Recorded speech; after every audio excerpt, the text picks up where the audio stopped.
This is a pre-Christmas poem recalling when our Great Britain ruled 1/5 of the earth together with 1/3 of its population and all the seas surrounding everywhere else.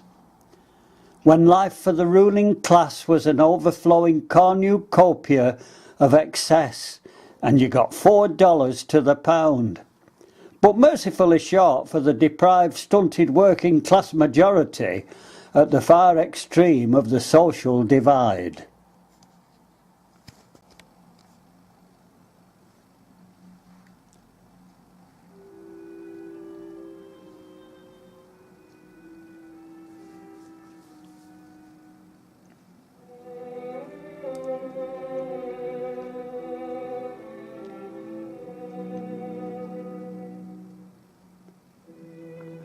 When the man of the house in the old days either died or lost his job, his dependents were put in the workhouse or went thieving to make a few bob. The same thing happened to our dad. Turned up drunk and got sacked from mill. But life didn't appeal in the workhouse. Separation was part of the drill. So instead we were took in by Grandad, son Fred and his wife Auntie Jill. On arriving that day late at Grandpa's, Mum tearfully said through a frown, "It's going to be a bit of a squeeze in a tiny 2 up and 2 down."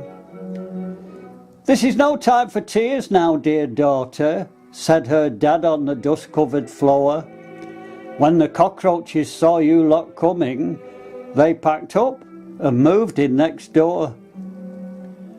There wasn't much room to begin with, especially time for bed. Mum and the girls shared with Auntie Jill, while I squeezed in between Grandpa, me dad and sweaty feet Fred.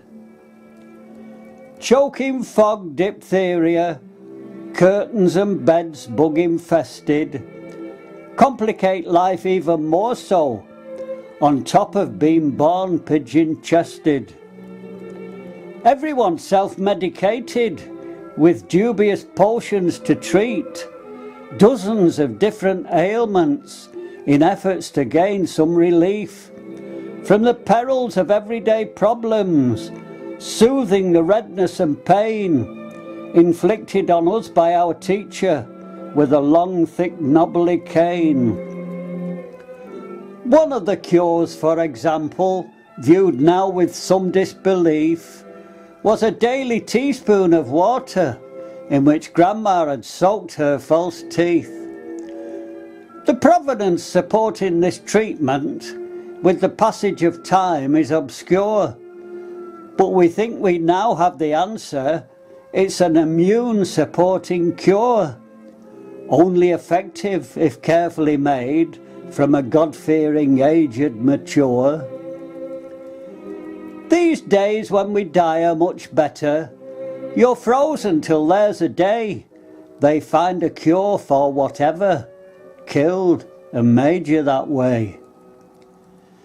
Now if given that choice when I was a boy, I would have been put down and froze to await better times like at Christmas, for a motive quite odd you suppose, when we'd reach and all get a large chicken leg instead of the parson's nose.